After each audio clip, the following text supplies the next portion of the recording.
Just welcome back and welcome to a couple of new people. Laylani is here and Jen. And this was a two-part work session that we're doing, and two, except for two, we're on the last one. So we're sort of starting in a new spot.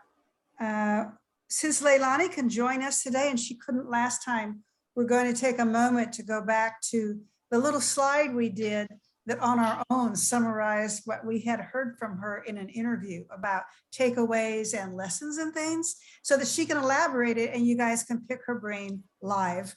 And then we'll advance, and Scott and Robin can share with you some more of the customizable, free public access lessons that have been used, and elaborate some more on other kinds of resources available. So I'm going to be quiet, and Robin, you can be in the driver's seat, or maybe Scott, or both. Okay. Well, Robin's going to be in the driver's seat, but I think Laylani are going to be directing her around, so we'll see how that goes. That went well last week. Okay, hold on, I'll go back to this slide. Oh wait, oh no, we don't need the slides. So I am just to guide me, because I'm a J on the Myers-Briggs, and I like to have sort of some structure. So I'm just going to start us with a little bit of structure.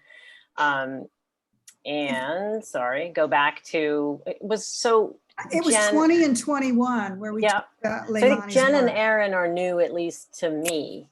Are they part of CPE, or are you part of districts, or you're part of CPE? Okay, great.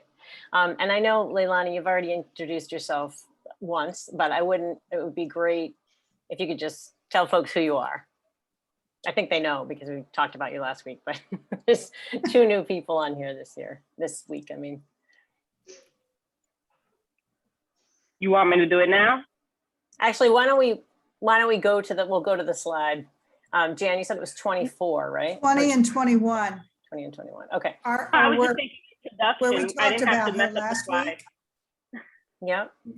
So yeah, why don't you, Laylani, this is what I summarized for you, kind of the takeaways from Boston, but also, generally, and then also from Burke and your work. So this was kind of what I summarized for the district itself. And as we explained to you, the consortium has membership districts and, districts that they work with and support.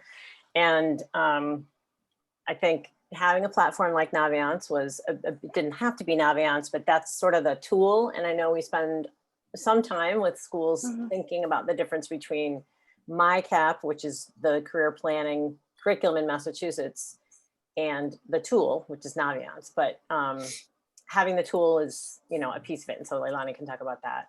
Having some partners, there's a lot of partners in Boston, not just Edvestors and BU, but others, City Year and Boston PIC, which is the private industry council. So leveraging those partnerships, I think, is a piece of the work. The focus on SEL was huge, at least for the Burke. It's part of career planning. We know that most of what employers are looking for are these, as Scott calls them, deep human skills. Other people call them, employability skills.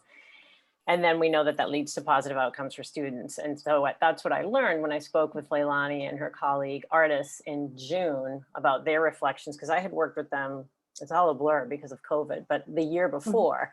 And then we kept checking in. And so I hadn't spoken to them in a few months, and we checked in to say, so what'd you get out of this? And what'd you learn? So that's what I took from our conversation.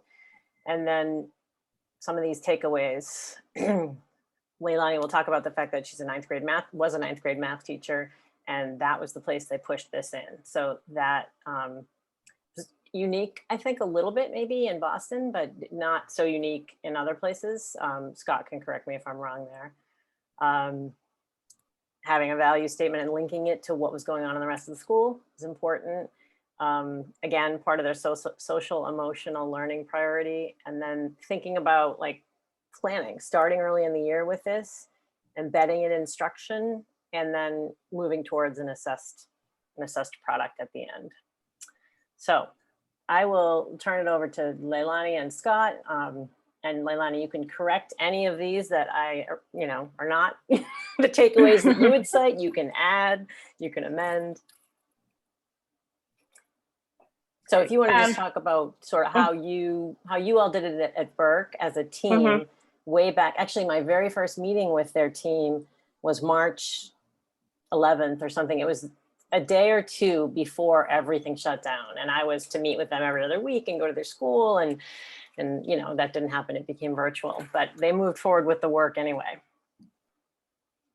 So, hi, my name's Laylani Camacho. I've worked in Boston Public Schools since 2010.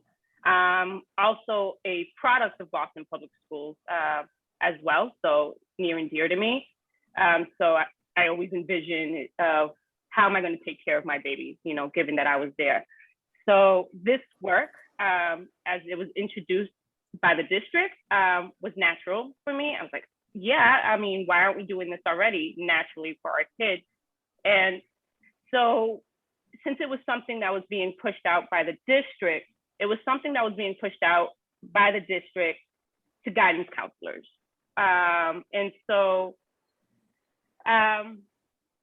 I remember my experience. It's like, okay, well, guidance counselors, but what's our goal? So we started establishing our first year there with Robin, is identifying something that we can actually do.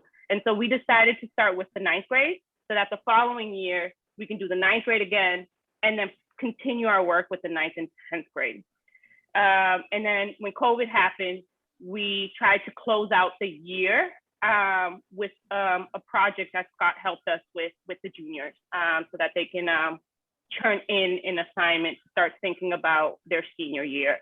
So we had to add that piece. It wasn't part of our goal, but it was something that we added. I didn't do too much of the work there, but I just did want to mention that. So back to the 9th grade part. So we started with Naviance as a tool. So thinking about, well, if our students are going to be using Naviance to apply for college, to get teacher recommendations, why are they being introduced to it so late in the game? And so we started, I said, let's start introducing that in 9th grade. So they would do surveys, they would do it on Naviance, some activities within Naviance that they can put on the platform, which will travel with them. If a teacher wants to view it, a guidance counselor in the upper school program wants to look at it, they have access to that. So I wanted to tackle that little thing early so that I can start building that trust with the students, the relationships with the students. And so even especially when COVID happened. So we did a lot of work. And so one of the first community building activities was with the students was how to build a SMART goal. And so they were, I want to get all 8. And so really fine tuning and helping them with that. So I led that. So as a content teacher, I felt I'm the one who sees them every day. I'm a credit bearing course, not that I graded that. And so they're looking at me and they're going to trust me before they trust someone else. And so we started working on that through what I called SEL Mondays. So SEL, we did community building activities. Sometimes it was fun. You know, we did Scribbly.io and kids would turn on their cameras and scream and unmute and say, oh, that doesn't look like an apple. And then we would also do activities where we would create a SMART goal. We would look at a learning style inventory. We'll do career clusters and start focusing and honing on that language. And so that they can continue and build that relationship amongst each other, as well as with me, and enforcing that language that I was just a facilitator for their learning. And so that's kind of where I did it subject-based, because they were seeing me every day and I can get buy-in from them and I can hold them accountable for it, and we can all hold each other accountable for it.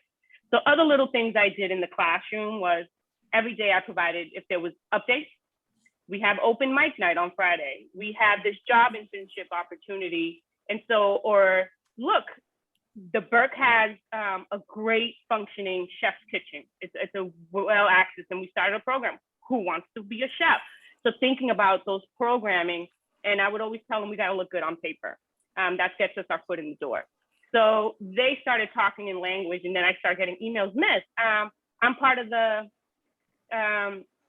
Gay Straight Alliance group, and this is happening. And then I had kids volunteering for bingo with senior citizens through a Zoom because they got to look good on paper.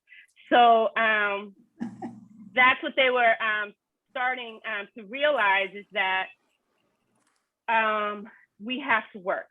Boston Public Schools is, you know, a school a district where our students are ELL students. Our students, we have a high population of students with disabilities. We have a strong community of people of color.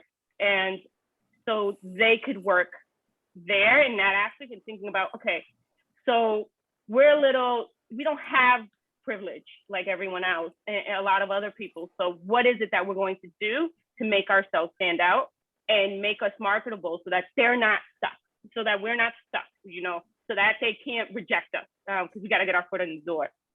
And so that's what the work we did. So I did resume building activities with them, and that's where I started bringing in resources. So like the second half of the year is where I really started bringing people from UMass Boston, who does talent search. I brought the PIC office.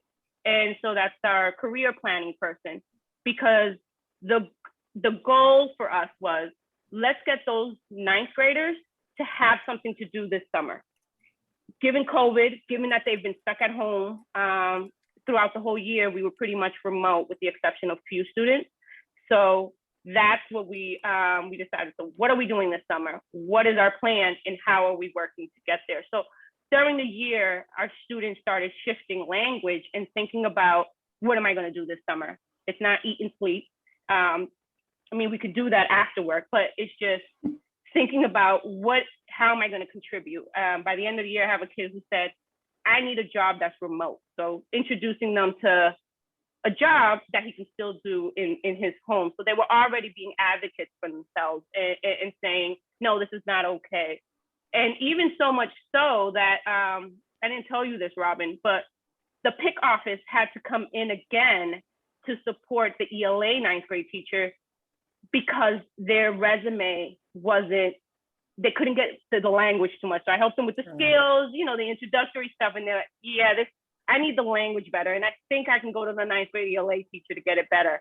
And so our goal was to really fill in this year that summer planning of where our students were going to be this summer, since we couldn't grab them in case they needed emotional support, social emotional support. They were doing something where there's adults and mentors that can support them. And so then the idea is, in 10th grade, we can continue that work with the students. And I think I probably rambled and said too much. I don't remember what I said. Yeah. And you said a couple of things that I would put on this list here. One of them is just the pivot that you took with COVID, saying, well, the 11th grade wasn't part of our plan, but we realized we could capitalize on that, and they were remote. And again, like leveraging the partnership with Scott and being flexible in that environment, and, attending to the student need. So I'd invite Scott to add anything to that, and then just invite people to ask questions or comment, or, what resonates for you. Yeah, I just want to do a comment, Laylani, phenomenal, but I've got a couple comments to make. And then I would like Jen and Christy and Laylani to reflect on a question. The question will be, and you started to talk about it, Laylani, but I wanted to get more detail. What does it look like when it's working, right? What does it feel like as an educator when you can feel it? And what I wanted to summarize, Laylani, is that we always talk about the MyCap, or as I've been talking about it, is what we're doing is helping youth become proactive, resilient, and adaptable. And it just feels like throughout all that conversation you just had, we're seeing exactly those dimensions happen. And once that occurs, you're right, then we need the ELA to step up because we need to have help on this, and we need PIC to come back in because we need help on this. All of a sudden, we're able to start surrounding our youth with supports they need, but they're driving the bus. They really are the ones we're kind of calling out. And if we get in their way, they're going to figure it out anyway. They're going to come back with volunteer experiences, and they're going to manufacture these kind of learning things. So it's really exciting to see your examples of that. But just to hear, I know Christy and Jen, you were doing it all this year as well. Does anything that Laylani's talking about resonate with what you saw with the work you were doing? Well, I was going to say, Scott, I think for us, we spent a lot of time at the beginning of our program getting kids to really think about who they are. And we did that in a variety of ways. I mean, we did interest inventories. We used all types of tools. And when they started to be able to make a connection between what they enjoyed to do and what they were good at doing, that was great. And then getting them to understand, what do I need to work on? Where are some of the areas that I need to really improve? And then to go another step further and connect what they were good at and what they like to do with possible careers in the future. And for them to start understanding, oh, well, I like to talk to my friends. I like to, talk about feelings. Maybe I'm interested in going into the mental health field, and starting to draw those lines and make those connections for us was really an aha moment of, it's working, they're getting it, and understand and trying to figure out who they are and who they want to be. And then of course we figured out how we were going to get there. That was definitely a something's working moment. Yeah. Laylani, I just want to say that I love your passion and clearly your commitment to your students. So thank you on behalf of your students that, that you are so dedicated. That's wonderful to hear and see. It's awesome. We are thinking what our plan is for next year is to help schools implement a model of what we did in their schools this year.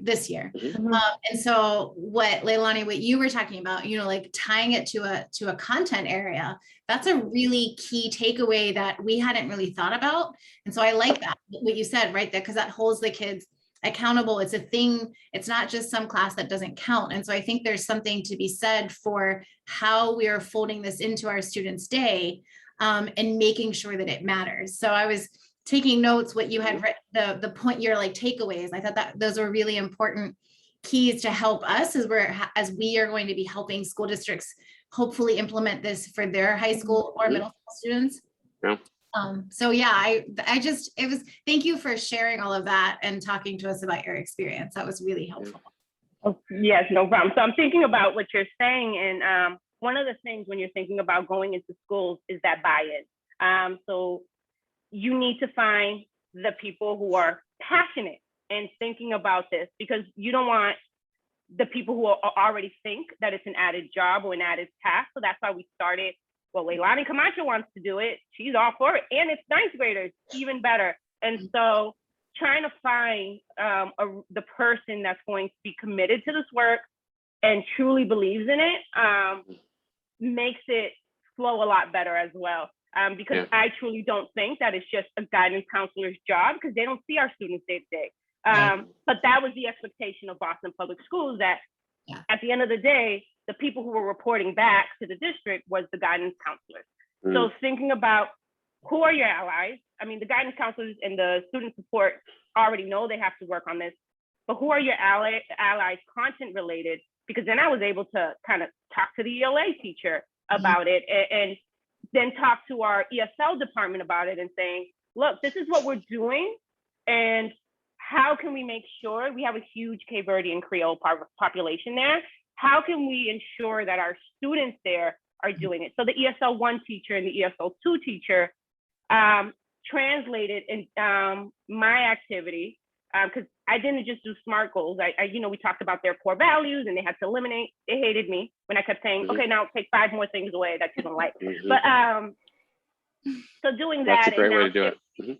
And then shifting it to the ESL department and saying, we need to add more ninth graders, because these are just not our ninth graders. And then, so hopefully the next thing is working with the ABA program, which is our, behavioral, so our students with autism, and thinking about, well, what can they do to make it inclusive as well? So just garnering buy-in. And then with that, I guess my passion starts resonating with other people, or your staff passion, and then it'll trickle down, because it can't just go right in it, because teachers will resent you and it won't travel down to students. Exactly. Yes. Yeah.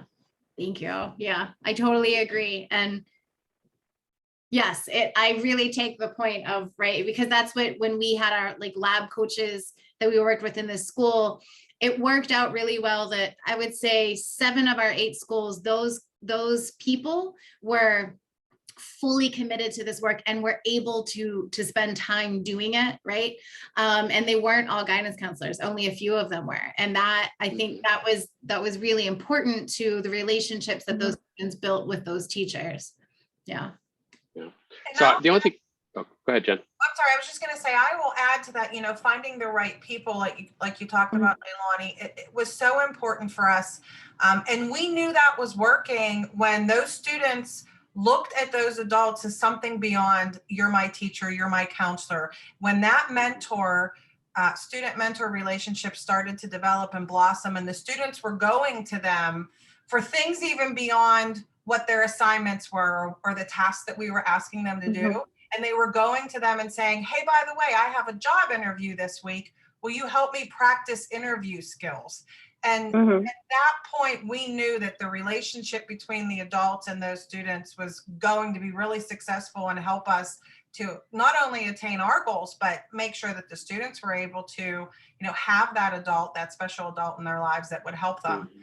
We do sometimes wonder, though, how do we find enough of those people, enough of those special people in a school? So we have to figure out, what is the professional development? What are the skills that we really need to arm those adults with so they do feel comfortable and don't say, I'm not a counselor, I'm not a career counselor, I'm not a school counselor.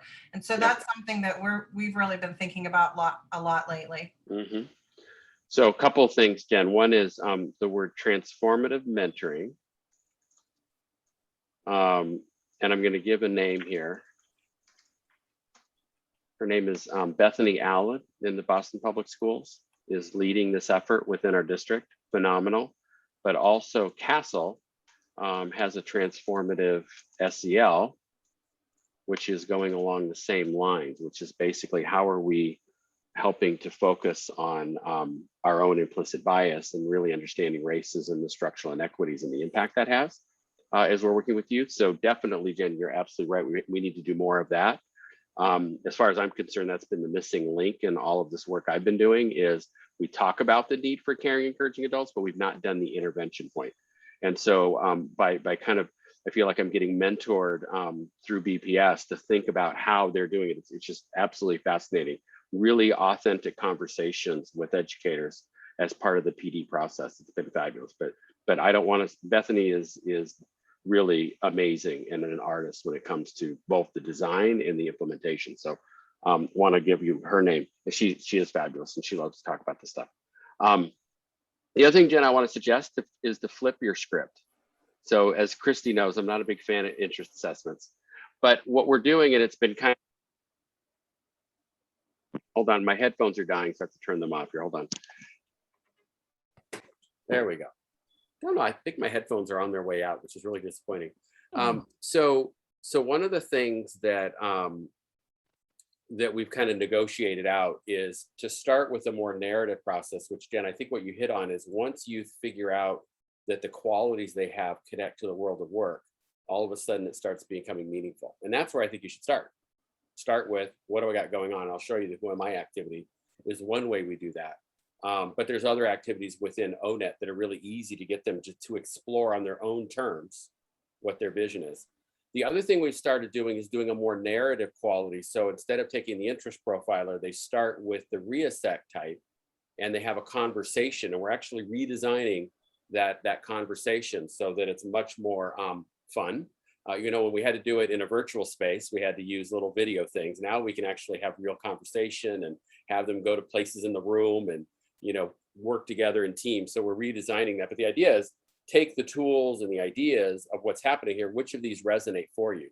So before they take the interest profiler, they already have an idea of their own identity, and they've already explored the ways in which this identity aligns to the world of work. So that meaning is there. So the assessments are affirming or expanding their understanding of that, as opposed to defining, right? So I want youth to constantly be in the power role of making all of this happen.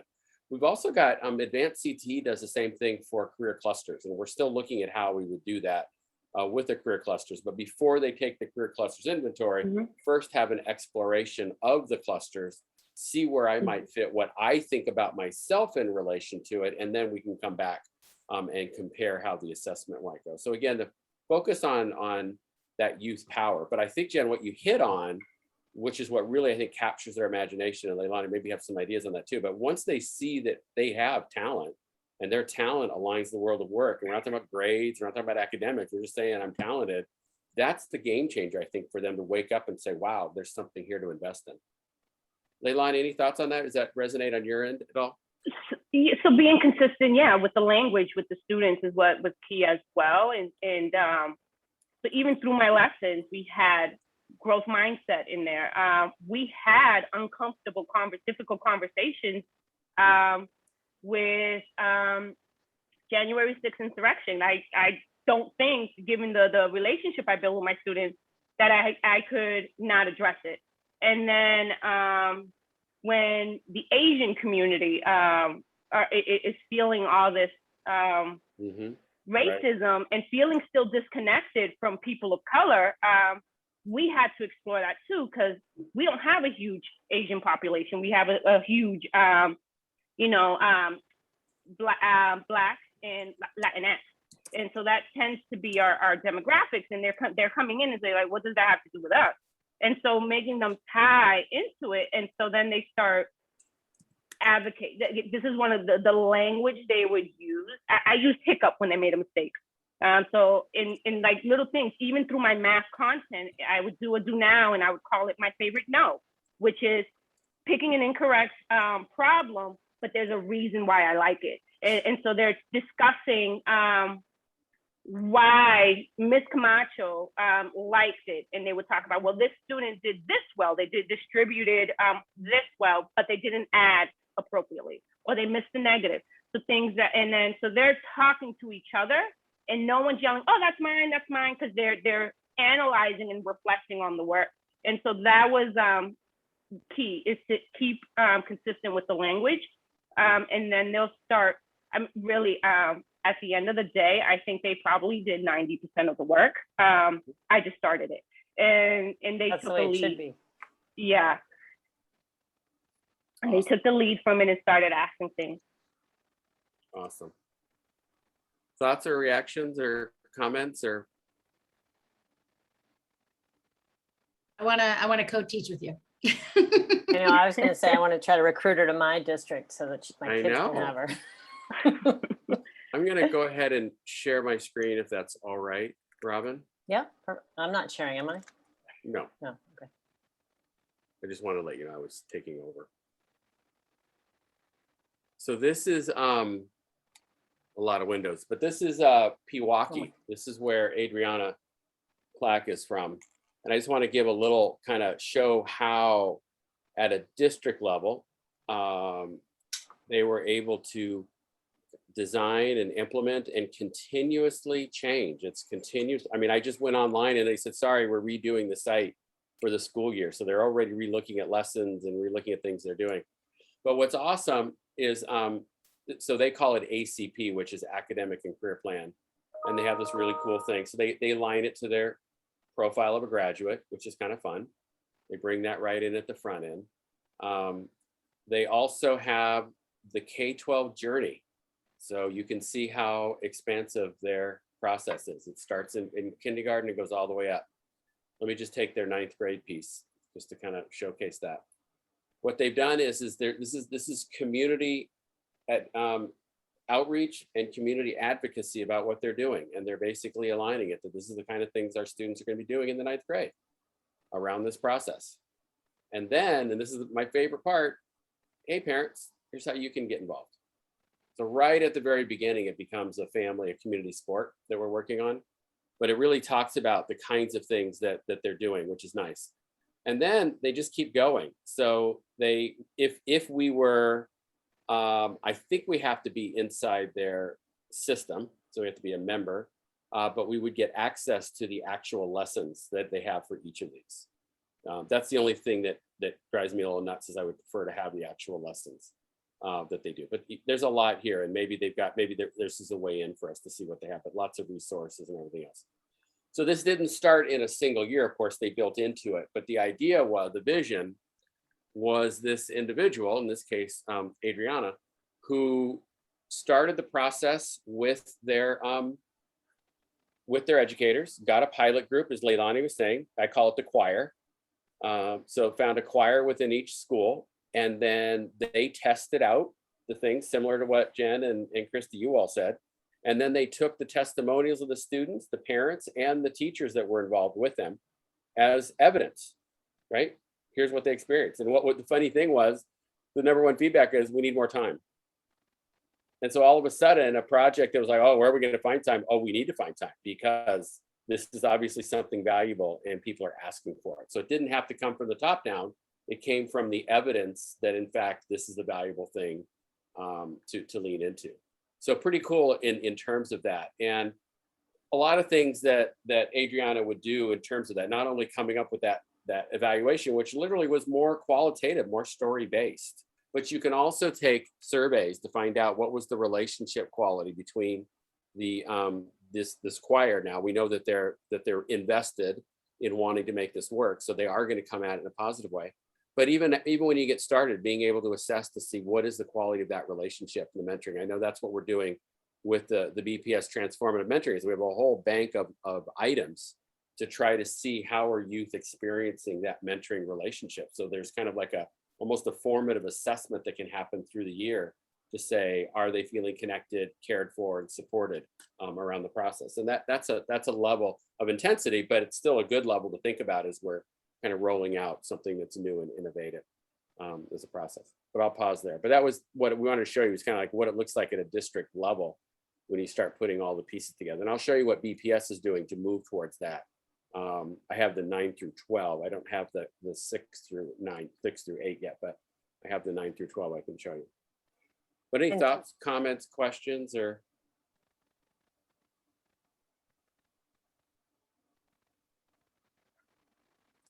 I just wanted to point out, Scott, it seems like Pewaukee, is it Pewaukee?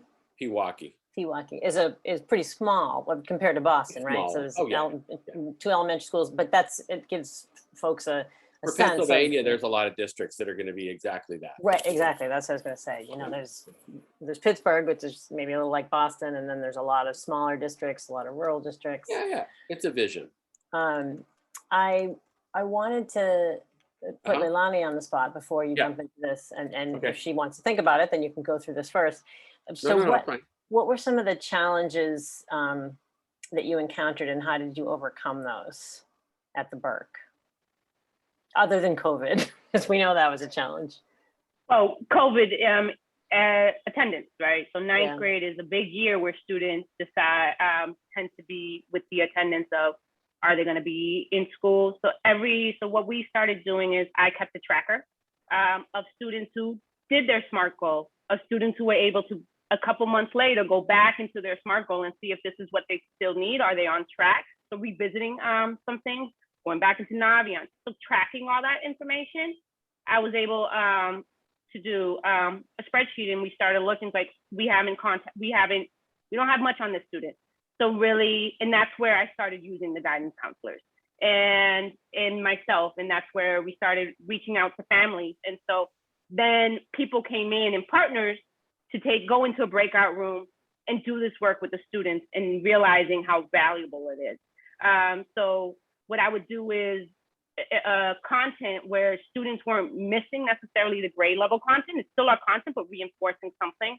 And then they would go with a guidance counselor or a partner. So because I was always trying to bring in partners, and that was that didn't solve the 100% issue we had with attendance, especially through COVID, went up, but it did grab another chunk of students, because we let them know, I see you, you are wanted, and we need to get all of us in that same mindset, because we're a team. And so that's what they started. And then that also helped with attendance and things like that, because they started realizing, oh, there's other things to occur. So our biggest thing was attendance for students, and how do we address making sure that all students are actively engaging in this work. Great. Thank you. Well, Robin, anything else? No, I think that's, I just wanted to add to the getting the right people on the bus piece Yeah. that we talked about, which is so important. And Laylani talking about like find the advocate, you know, maybe the ELA teacher, maybe the PE teacher really thinks this is really important, and you can partner together. And kids love seeing their teachers working together that they think, you know, have nothing to do with each other. Yeah.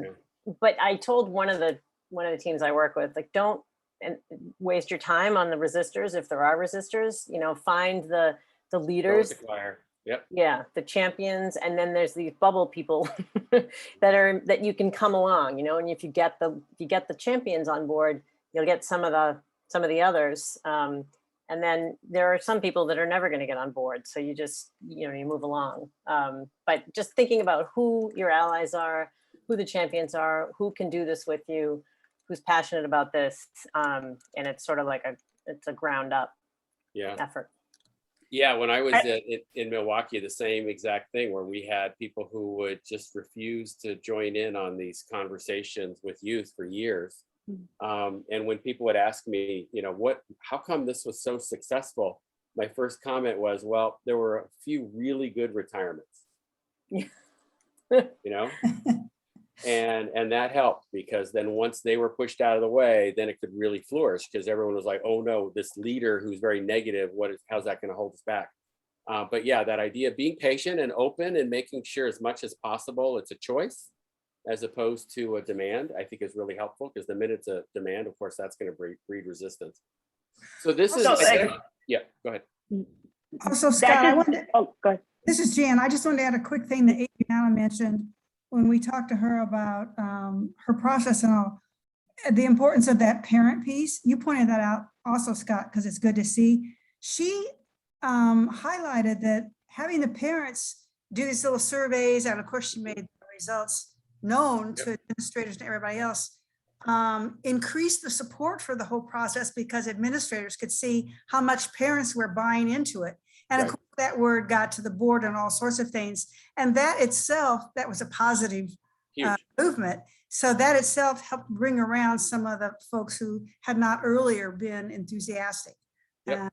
So and I think Jan, it's both that, right? So it is, I really want the parents to take, you know, if we do the interest profile at some point, I want them to go home, have the parents take it and compare results, right? See how they're connected. And girls who went through this would talk about how their relationship with their mother was improved. I think I've told that story a couple of times through this process. And we heard it like over and over and over. It wasn't just like once. The other thing that's really amazing is just surveying the parents. I don't know what my child's math textbook is, but I know about what this process is. And parents could talk about it in detail, what was happening. And they could talk about whether their child had access to a really good mentor or not, because they know they've been talking with friends. We had principals talking about going to the football games, and all you would hear parents talk about, well, what is your child looking at? Oh, what pathway are they looking at? And we like totally took over the conversation among the family. So it is a very powerful, and what a great way to showcase the power the school can have to help launch adults. And that's what the feedback that we got from parents is, you know, the school is really interested not in test scores, but in launching adults. And so it's very, very powerful to think about. So thanks, Janet. And we got to get the parents' comments on there. That's how we got the legislation passed to even have an assessment done, was when we shared the parent involvement, what the parents said about the process. And the person who was chairing the ed committee finally said, we've got to pass this. This is a no-brainer. So parents are exactly a very powerful commodity in this. So is the business community. So having the business community look at those portfolios, talk with the youth about their pathways, what they're thinking about. Employers come away so impressed that the skills they're learning are the skills we've been saying we need. Well, how are they going to figure that out if they don't talk to students? It's not going to come from test scores, right? And so it really helps break down the silos, if you will, between business and education, when business knows you're really supporting their needs as well. So a great strategy for doing that. Did I show you this last time? Jackie, is this familiar? Okay, great. I'm going to not show it anymore. What's that? I wanted to add, it just made me think about how we decided to close out the year. So your orchestra and your group with the ninth graders, we had, let's say, a small chunk of money for PD. And in lieu of saying, we're going to get a guest speaker to speak on this to the teachers. What we actually did was a 3-part series workshop with the 9th graders. And so what happened there was then all of a sudden, like the academy leader for the 11th grade raised their hand and said, well, can I bring my 11th graders in? And we're like, yeah, because we can definitely fit the 11th graders. So then it became someone who wasn't really working with us to saying, well, I want to bring these students in. And then we also shared it with the whole team. And so we had teachers, part of the Pathways program, part of a different 10th grade, 12th grade, coming into this workshop on different days, probably not doing all 3, but trying to see is like, what is this PD that our students are having? And what is the professional development for students? And what does that look like? And so the workshop was very student friendly. And it was just how to create a LinkedIn account that makes you look good on paper, well, good online. And so, because that's where you're being Googled, your name's being Googled once for hire. And so students were having tasks, intangible tasks, but it was their work, and recognizing that our goal as a school was, I can support the teachers in trying to get that buy-in. The students can support the teachers in getting that buy-in. And we don't need someone outside being told. I already had Scott, Robin, and a lot of other people tell me what this is. And I'm like, I don't know how to give what is my first time was like, what is the deliverable? What does that look like? And so just trying it out. And so we knew that we were going to be the facilitators. And so it was important for the students to see what a workshop looks like. What does it look like when you're being held accountable for a task to build your LinkedIn profile? So that's something I just thought of, is like, you get a little chunk of money, why are you paying the teachers who don't necessarily have the buy-in when you can do a final portfolio with the students so that they can see it all together? And so we used the little chunk of money we had to provide a workshop for students and not the teachers. Awesome.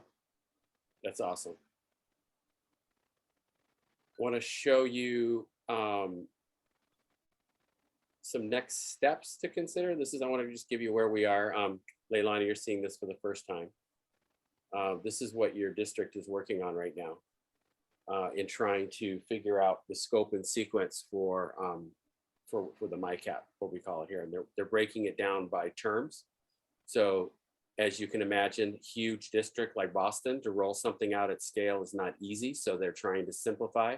So it doesn't stop schools from doing things they've been doing, but it's just saying, here's where we want to try to get to something that we can all be doing. And so we're going to be using the optimizing your learning as a way of helping youth identify an academic SMART goal. So the first part of optimizing your learning is taking a look at their emotional well-being and how they can focus on learning, what might be getting in the way. And then we're going to bring it into, okay, what's one academic goal you want to set, and then putting a SMART goal wrapped around that. So as an example, career clusters. So we're not going to modify we're going to modify what we do with this reassess activity that you have linked to make it more career exploration. And then they're going all in, Laylani. The 9th grade counselors are going to be focusing on putting every academic class into Naviance so that students can go in and select their 4-year course plan. That is a huge opportunity that is going to allow our 8th graders then to come into high school with a full plan ready to go. So really, really exciting. It's a huge effort. That's why it's in the 4th term, because it's going to take all year to support, but I'm really proud that they're gonna finally put this off. It's a big, exciting effort.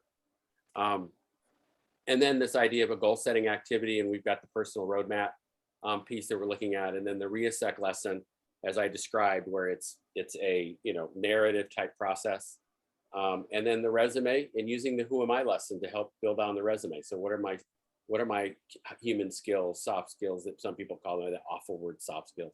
No, human skills that we have, and different things, and the leadership skills, as Christy, you were talking about. And then coming into 11th grade, same kind of thing. Now, what I want, I'm going to tell you where I am in this, just so you know where we're moving. We, meaning anyone I talk with, we want at the end of this 10th grade, so starting in this, what we'd call term 3, for all the students to build a LinkedIn profile. So Laylani, exactly what you're describing, right? How does it show out to the public? How are we representing ourselves in a professional way about the talent and skills we have to offer? It's about helping the business community see our youth as talent and worth investing in, right? It's also a way to help youth realize and put it up in front. It's your brand. You're in charge of identifying to the world who you are and what you're about. So everything we've been doing, all these personality types and the who am I activities, you're learning about who you are as an individual, what it's about. Now you can present that in a forward-facing professional manner. And then what we want to do is spin the 11th grade, summer of the 10th grade, rising juniors, all the way through 11th grade. It's not stated on here, but we want them to get some kind of industry certification. And so there's an online system that Google and Microsoft have. I talked about that last time, didn't I? I'm looking to Christy. Did we talk about that last time? Yeah, so Google and Microsoft, Yes. They have it. So let's go out and get them to find something that's going to give them tangible skills that can allow them to go into the world of work and make a decent wage right out of high school. And then the next phase is everything you were talking about, Christy and Jen, right? What's the plan? You know, and you need to have a plan that says, here's one pathway that I go to work, another pathway, the 2-year, another pathway, 4-year.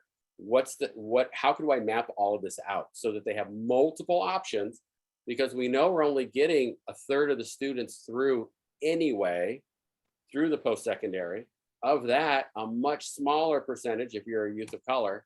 So they've got to have multiple plans. Otherwise, we're not really helping, right? We're not helping them at all. So that's how it kind of plays out. And then of course, the 12th grade, as you were talking about, how do we get them ready for the next phase? The thing they're adding in here, which is something to think about, is financial literacy. It's something that is happening nationally around the MyCap, or what we call the MyCap and the ILP, is the need for youth to be able to make decisions based on thinking about debt, thinking about opportunity, right? So as I look at salaries, I'm thinking about the income that would come in related to the amount it's going to cost to go somewhere. So it's just starting to get them realizing about these financial concerns early, so we don't get them onto a bad start and end up into the debt cycle too, early on. So that's something that's coming along that we're really excited about. And it's kind of a constructed piece. Out of that, we'll have by mid-September, early October, we'll have an administrative guide for all the lessons that will be forward-facing for the educator to be able to take and use, and that's going to be exciting. We're working out the piece on that. Aaron. Yeah, Scott, so looking at that plan year to year, Yeah. I'm curious, what kind of experiences, exposure do students get in year to year, 9th grade, 10th grade, 11th grade, in terms of job shadowing or internships, things like that, in order to inform those going there. How come I plans? knew that was going to be the question? Yeah, I know it's not right there in front of us, right? So work-based learning is critical, and you've heard us talk about Boston Private Industry Council. They have someone in each of the high schools who's helping connect them to the world of work. So I don't know, I'm still learning more about what they offer. But I know they do the internships. I'm not sure how much they're doing around the job shadowing and the learning about the different careers, but we are trying. It's hard in COVID, so we got to go back to it. But I think, Laylani, we had at least 1 year where we had a full job fair where students could go and talk with employers. And with this process in place, youth can learn about those employers before they go to talk with them. So part of it is helping them walk into interactions with adults ready to engage. And that again changes the discourse, right? And then the other would be the same thing around job shadowing and getting those things would be along the way, probably a good 10th grade kind of activity. But by 11th grade and summer of, we're wanting to start getting them into more of an internship or more embedded type of work experience as well. But yeah, totally agree. And we have a whole lot around that space. It's hard to ask the teachers that are doing this to also do a work-based learning piece. It has to come from additional supports. Our colleagues in the disability community, they know that. They're being pressed to find occupational opportunities for their youth with disabilities. That's not their job, but yet no one else is helping. So I'm very sensitive to the fact that we need more support to the district to help align these opportunities. It can't just be something that the school's trying to do on their own. But yes, very, very important to do. Great point. Great point. Calling out what wasn't there. Nicely done, Aaron. Taking that back. Work on that. That's a good point. Other thoughts or questions and other, points of wonderings? I did have a question, Scott. So this is the first year of implementation of this program, or is this how many years have you been? I've been doing this for about 15 years. So we've got school districts that are all over the place. So I did the ACP that you're looking at. I helped design that for Wisconsin and get that implemented, and then working with all kinds of states on that. So Massachusetts, I've been working for the last 3 years. We train 160 schools now, starting this year, 160 a year that we train in a 3 workshop series to get them started. When you have a district like Boston, it takes extra support. So this is our, Laylani, I want to say it's at least our 3rd year. Yes, it's our 3rd year in Boston. Yeah. So we're still, it's taking 3 years to build the structure to help connect the schools to it.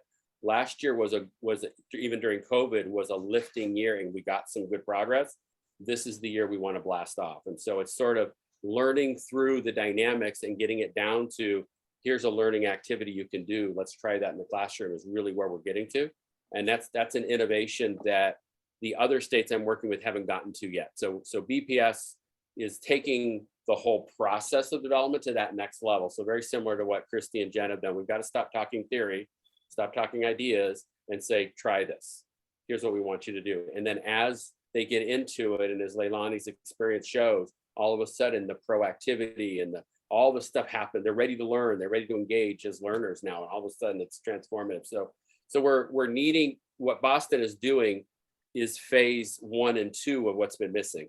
Phase 1 is that caring, encouraging adult. How are we ensuring that our mentors are ready to engage, right? That's something with the transformative mentoring. And then they're also laying out a very specific plan. And it's just a beginning plan. What we're doing this year will be the ground floor. And then next year we can do more as these systems get in place and structure. So it's exciting. Yeah. But no, we have states and districts that are way ahead of where we are in Boston. And we have states that are way behind. So it's all over the place. Yeah. It's good stuff. I mean, the one thing Boston does have is a lot of resources. It's an abundance of resources. Our students in Boston can go to any community college free of charge. So there's these resources, but how do we relay this information to schools? Because we're all kind of working in silos. So I'm assuming that's what Scott's working now, is to try to put something that's cohesive among the whole district so that it's consistent across. We also have different partners within schools. So when I worked at one school, we had a huge partnership at Liberty Mutual, who took students into their big building that they built in the downtown district in the big area. And then students would work there and do job shadows and do a summer internship. But then in this school, we have more opportunities for students. At the Burt, we had a lot of opportunities for freshmen to do off-campus. Well, usually the program is an on-campus activity where they would go to Philip Exeter in New Hampshire and do an overnight, and they would focus on 3 courses. So 2 was ELA and then math-driven, and then they get to select their 3rd activity or class. And so introducing to these students to competitive fields. But I do believe that we do have our PIC office, but it's still, I think what they're shifting to, and I could be wrong, is the district's trying to get something cohesive so that the schools are all having similar information of what they can do. Mm-hmm. Yeah, and I think, Laylani, you're right about the lots of resources. And the reason I'm showing you a lot of this stuff is there's a lot of free access that BPS is providing. So as we're working now with our 160 schools around the state, we've got very rural, very small, other urban districts. We're not saying, oh, you can replicate everything, but look what you can start with, right? These are these lessons and the concept and the structure. You can start with that, and then we can figure out within your context what additional supports might be available to help along the way. So that's the beauty of it. We've been, with the work I've been doing with Boston, with Massachusetts, with other states, we have about 30 states working around this. Everyone is open to putting everything online. Everything is an open access, copy and go, as well as mentor, like Laylani coming in, let's talk, we want to share our experiences. So we've got a pretty good support system around us that's looking pretty well. And it looks like Christy and Jen are now going to be added to that as you keep going. We're going to start calling you two out to come out and present with us on this stuff. So really exciting. Other question, I want to make sure we use our time around things you're wanting as opposed to anything else. Robin, was there something really awesome that we forgot to mention? Potentially awesome, fair to Midland, where are we at? I can't think of anything. I was gonna just give folks a chance to ask any other questions, or if there's any, last clarification you're looking for, or kind of ways to apply this in your own context. That's often the question. We don't have the resources that Boston has. What do we do? That kind of thing. Just give people an opportunity.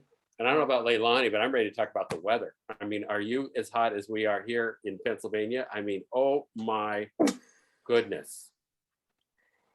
It is abysmal It's hitting me here. now. It's horrible. Nothing's Yeah. working at this moment. You can start. I don't think my cheeks were rosy I know. at the I'm beginning. starting to feel it just in this conversation. It's like I think the heat's actually pumping up again. You guys are getting it too, Christy? Yeah. Yeah, and the humidity, like I walked outside, I Yeah. can barely breathe. I It's just, know. yeah, it's horrible. Yeah. It's horrible. Oh my gosh. Yeah, Right. keep Oh it, my Chris. You God. keep it. Keep all that 99. What is it here? It Crazy. is. Crazy. I did have a question about LinkedIn. I'm a Sure. huge fan of that idea. I was curious. So starting you said in 10th grade, students start to build that profile. And Yeah. BPS, they also have their Naviance Yep. like virtual portfolio. So they kind of maintain those in tandem as they're going. I would be, through. well, I'm going to be advocating we step off of that portfolio part and go into the LinkedIn. Okay. Because companies are more engaged with the LinkedIn right now, and some of the certifications like Google and Microsoft, they have companies already looking over the shoulder to see who shows up with those certifications. So it's actually increasing the likelihood that they're going to get a good look. And we're trying to draw the business community in Boston in to see the talent we have within our schools. So it's an intervention on multiple levels. So that's kind of why we were looking at it from that standpoint. We do have to, Laylani, when we do that, we have to get parent permission. They've already gone to legal, and legal likes the idea, but they just want to make sure parents have signed off. I don't think they realize that kids are on more social media right now than they could ever imagine, but LinkedIn doesn't feel like the most dangerous of all social medias. Right. But anyway, so they just feel, about that. But I think most other districts, I don't know that that's going to be an issue. Okay. And Scott, last time when you had talked about the like the certification programs through Google and Microsoft, et cetera, that they're offering right now, do I remember right? You said that if you go through some of those programs, you can like embed like those badges or certifications into LinkedIn profiles. Yeah, the Microsoft LinkedIn has badging. Again, I haven't figured out, I need to spend more time how it happens. I've tried to get clarification, but somehow as you pass something, whatever that is, it's not a chapter because I passed a few chapters. Is it it didn't show go? up. Collect So $200? either it's like a whole section or a whole area unit, if you will. Then it's supposed to post a badge up to your LinkedIn account, which would be, which I love badges in concept. I know they're a little loose. In Boston, we're starting to do a badging and they're on the looser end.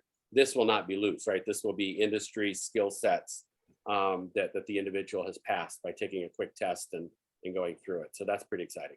Now we still have, at the end of the day, if they really want to be marketable, there are tests that they can get to get the real certification, right? This is the training, just like AP exams, right? You can take the AP class and do well, and that says a lot.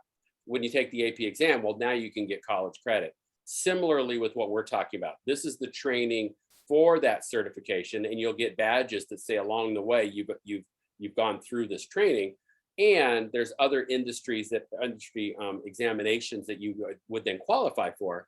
And as you pass those, now we can start talking about stackable credentials and things that we can do there. And that's kind of what I'm looking at as an immediate solution strategy to build a foundation for success as an on-ramp then into the 2-year and 4-year. So I don't want to take away from it. I just want to add this foundation in so they can get going. I'm going to put the survey link in here for you to fill out to give us some feedback on this. And some of you may have filled it out last week, and that's great. If you could fill it out again, that would be great, because this is another, you might feel differently this week. But this really helps us, think about our planning and our future events.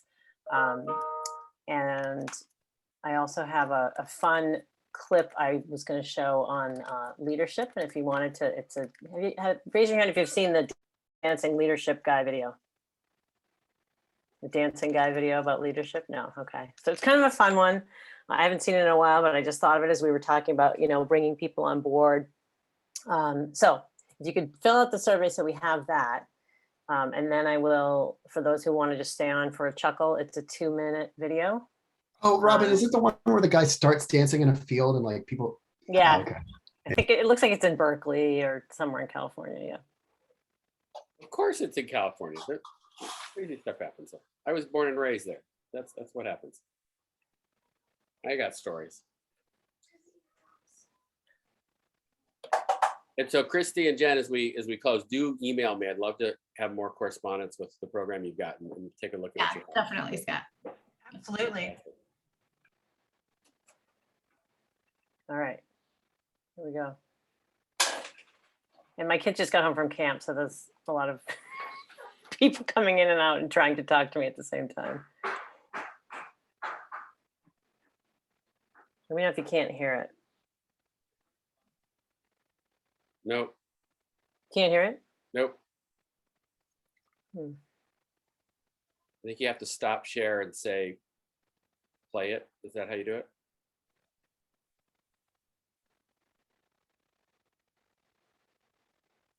You're on mute, Robin. I was muted. Yes, stop share, and Yeah. then there'll be a little button to the far left as you go to share. So hit share screen, go to the left, and you'll see a button that says audio. It might also be because you have headphones in. It could be, yeah. Well, I don't know. I think it'll still work. So did you try the share screen? And then go to the far left, and you should see a little button that says audio. Okay. Hold on. Yeah. Share screen. I'm not seeing the audio, but oh, share sound. Share sound. That's Yeah, what down it at the is. bottom. A synonym for audio, sound. Sorry. All right, let me make sure. 93 in Pittsburgh. What a nice day. Sorry, I'm having a hard time finding the. The best is that my little weather app tells me real feel 105. 105. Yeah. All It's right, let me try this. August in Pittsburgh. A little swampy. Learned a lot about leadership. Can you hear it now? And let's watch a movement happen, start to finish in under 3 minutes, and dissect some lessons. First, of course, a leader needs the guts to stand alone and look ridiculous. But what he's doing is so simple, it's almost instructional. This is key. You must be easy to follow. Now here comes the first follower with a crucial role. He publicly shows everyone else how to follow. Notice how the leader embraces him as an equal. So it's not about the leader anymore. It's about them, plural. Notice how he's calling to his friends to join in. So it takes guts to be a first follower. You stand out and you brave ridicule yourself. Being a first follower is an underappreciated form of leadership. The first follower transforms a lone nut into a leader. If the leader is the flint, the first follower is the spark that really makes the fire. Now here's the second follower. This is a turning point. It's proof the first has done well. Now it's not a lone nut and it's not two nuts. 3 is a crowd and a crowd is news. A movement must be public. Make sure outsiders see more than just the leader. Everyone needs to see the followers because new followers emulate followers, not the leader. Now here come 2 more people, then 3 more immediately. Now we've got momentum. This is the tipping point, and now we have a movement. As more people jump in, it's no longer risky. If they were on the fence before, there's no reason not to join in now. They won't stand out, they won't be ridiculed, and they will be part of the in crowd if they hurry. And over the next minute, you'll see the rest who prefer to stay part of the crowd, because eventually they'd be ridiculed for not joining. And ladies and gentlemen, that is how a movement is made. Let's recap what we've learned. If you are a version of the shirtless dancing guy, all alone, remember the importance of nurturing your first few followers as equals, making everything clearly about the movement, not you. Be public, be easy to follow. But the biggest lesson here, did you catch it? Leadership is overglorified. Yes, it started with the shirtless guy, and he'll get all the credit, but you saw what really happened. It was the first follower that transformed a lone nut into a leader. There's no movement without the first follower. See, we're told that we all need to be leaders, but that would be really ineffective. The best way to make a movement, if you really care, is to courageously follow and show others how to follow. When you find a lone nut doing something great, have the guts to be the first person to stand up and join in.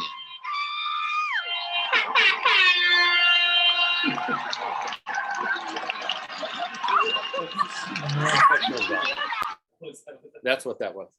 That's fun. Yeah. Family's wondering what's going on in my house right now. We got Laylani, you were making faces. Did you not like it? No, I liked it. It's just my teacher brain starts thinking about, oh my goodness, how am I going to take this to my administrative team now that I'm starting my new role? So it's just I can't turn it off as much as I want to. It's like, oh, how? Where I'm from. Oops, hold on. I have friendly necessarily. Webster defines the boonies as a location. So one of the things I was thinking about, because I haven't watched that in a while, but it just, when I think about this work and I think about getting people on board and getting the right people on the bus and, you know, finding people to help you that may not be obvious. I thought about this, and when Laylani was talking about, like, you know, I found the ELA teacher, and it made me think about this. It made me think about the follower and the allies. But as I was watching it through a different lens, I was thinking, is this as racially and culturally diverse as I want it to be? And I was trying to see whether there was diversity in the crowd. So I had a hesitation in sharing it because I saw it maybe 6 or 7 years ago, and, you know, knew it was impactful. But anyway, it's just a bunch of white kids dancing. but the lessons, I like what he said, right? That it is really about those followers, and it is creating a movement and being courageous enough to follow that one nut, right? Yeah, I like that. Yeah. So I think, you know, from our standpoint, when you have a professional learning community, right, that's your initial core. And you've got a leader in there, and you've got some followers that are starting off with the journey. And then it is then inviting others in as they start to see what's happening. And as Laylani was saying, oh, can we bring our kids in, and what can we do? And before you know it, the structure of the school has to change, because we like doing this. Where can we do it? And then things like advisory become something, oh, we can see the value of that now. Or, oh, we can do it, you know, we'll divide it up among our subject areas, and each of us take it, you know, once a month or twice a week or whatever it is. It becomes a shared governance. And because Laylani is on target, it cannot be a school counseling led process, because they don't have the time. And our research said, you know, they did it in South Carolina, where they hired a specialist to be this person who would work with the school. And so everyone said, oh, great, that's your job. And no one engaged. And when it came time to the conferences, the parents said it felt like speed dating, that all the counselor knew was, oh, your child wants to be a blank. Okay, good, get going with that. Okay, and nothing real, nothing authentic about the relationship and what they had. And so it is, I think, Robin, you're right on target. That's the process, right? We build a choir, get that going, and maybe it's by having three or four really important people on the team to start, it's going to attract others in it once it's successful. So Scott's the crazy dancing guy that I've been following for the last 5 years. Yeah, how many we got behind us? Yeah, we're looking. I'm looking. No, we got. It's happening. We're getting a good. It's been fun. Yeah. It's been fun. All right, we're a minute. Well, this is great. Thank you all for the opportunity, and hopefully it's just again a beginning dialogue. We got. You know, we need to be continuously connecting. We have the State Leaders Network restarting. Christy and Jackie and gang, you guys got to get in there. Yep. And join up. It'd be a great place. And we're trying to figure out within the state level where we can draw Pennsylvania in, because I know you've got kind of an odd state. I call it an odd state. I know you're not odd, but the state's kind of odd with a kind of triple governance system, it feels like. So the more we can figure out who's who around that, it'd be great.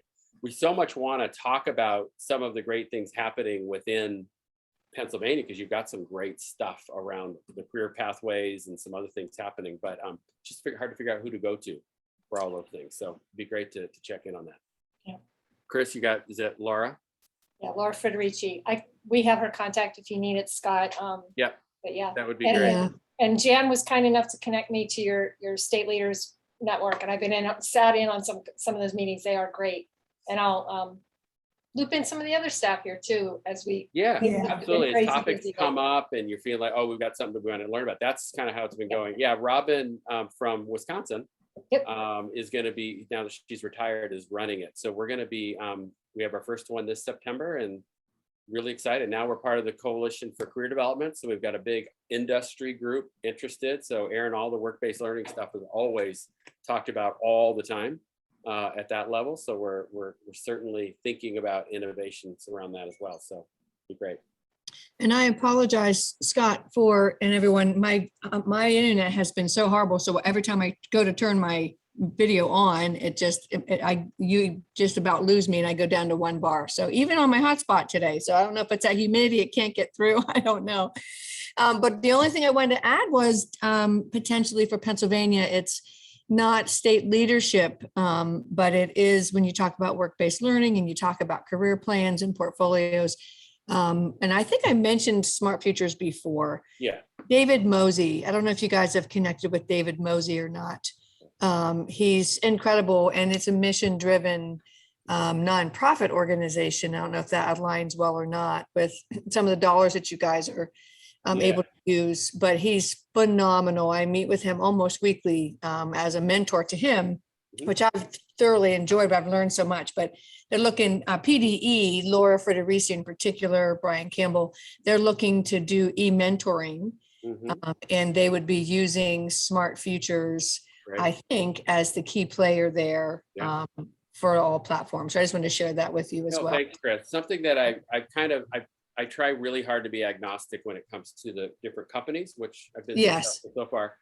And at the coalition, I was always nervous about vendors coming in, because then when one comes in, others won't. But we're actually decided we're going to create a place for technology vendors to come and be part of the coalition as kind of their own advisory, so they can see some of the innovations that are going on. So hopefully they can be planning as we're building the knowledge base, they can be on top of that and hopefully be putting out better product. And so we're going to create a cost platform for them to come in, help us. And then out of that money, we're going to be building out research briefs and policy briefs and things. So it's going to generate funds to help us help you all as we go forward. So it's just, it's been agreed to, but meaning I keep saying it, and everyone says, oh, what a great idea. So I take that as consent. So we just have to get some kind of marketing piece out. But I think this is the kind of thing would be perfect for them to be involved in. So I am cognizant that we've got the same things going on right now in New Hampshire. There's a private group that's, nonprofit, built a company, the state's buying into it. So we need to support it, because we need these systems to work. I know, Laylani, we've had MIFA Pathway, right? And so that's a group that needs to do as a better job if they're going to compete with the Naviances of the world and stuff. So so we want to support companies to support you all. So we'll be focusing back on that. So that'd be great. Yeah, Smart Futures is a great product, and what David Mosey's doing is good. We've also did our own sort of virtual career mentoring this year that's agnostic, that can go across platforms too. So awesome.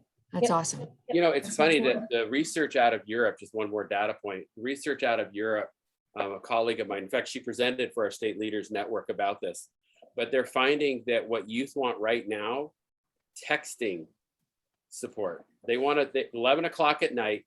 They want a counselor right there that they can text them. And that's how they connect, right? And my daughter, I can tell you right now, that's exactly what's happening in my house. But they find that they're able, and it's good quality stuff. They're getting the help, they're getting the ideas, but that's how they want to be connected with. It's really interesting. So there is some things on that. The other thing that's going on are these virtual, is that what you're talking about? Virtual mentoring, where you can throw up questions and you'll have kind of automatic responses. Is that Jackie, is that what's going on? No, what we did was actually, it's live virtual, where we have groups of adults and groups of kids, because we found with mentoring, at least in our experience, that when you have small groups talking to each other, the conversations are a lot richer and fuller, because otherwise you have adults that sometimes are so nervous about talking with kids, or a kid that's so nervous about talking Right. with adults, that if you can put a few of them together, Yep. they have a better conversation. And we're also finding too, for kids, especially kids from under-resourced districts, the opportunity to build out those networks, to get to know multiple adults across lots of careers is Right. really helpful. No, I think you're absolutely on target, and I agree with that. I'm a big fan of group for this work, not just because I think it's efficient. I think it's better practice. I think when peers are talking to peers, right, it creates a different a certain energy around this work that's really exciting. And so, big fan of it being done in classroom. That's why I like it being done in the classroom as we go forward. But yeah, that's good. Kind of like in the leadership video too, it was great to see the students, one person would ask a question and then a couple more would follow once they felt a little bit more comfortable with the dynamic of realizing that the adults were, well, they're a professional and they're an adult, but they still want my input. They still want to hear from me, and it's okay if I ask them a question. So it was great to see the interaction with those students. Wow, that's great. Yeah. Robin, what do you got for us? Are we good? We're done. I think we We're just done. need to make sure that you take right. the survey, and thank you so much, everybody, for joining, especially Laylani. It's summer for you. So we'll Yeah, wrap it's summer, all right. I'll buy you an iced latte when I see you again. Yeah. Thank All you right. all so much. This has been so helpful, and It we has really been appreciate helpful. your time. Thank you. All righty. Thank You guys you. take Thank care. you. Thanks Take care, all. guys. Bye-bye. Bye. Find a glass of ice water. Yes. I'm looking for one right now. Me too.